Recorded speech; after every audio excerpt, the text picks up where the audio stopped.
देवी प्रपन्नार्ति हरे प्रसीद प्रसीद मातर जगतो अखिलस्य प्रसीद विश्वेश्वरी पाहि विश्वं स्वविश्वरी देवी चराचरस्य आधारभूता जगतस्त्वमेका महीस्वरूपेण यतः स्थितासि अपां स्वरूपस्थितया तवैतदप्यायते कृष्णम् अलङ्घ्य वीर्ये त्वं वैष्णवी शक्तिरनन्तवीर्या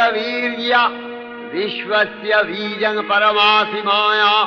सम्मोहितं देवि समस्तमेतत् त्वं वै प्रसन्ना भुवि मुक्तिहेतुः विद्याः समस्ताः तव देवि भेदाः स्त्रियः समस्ताः सकला जगत्सु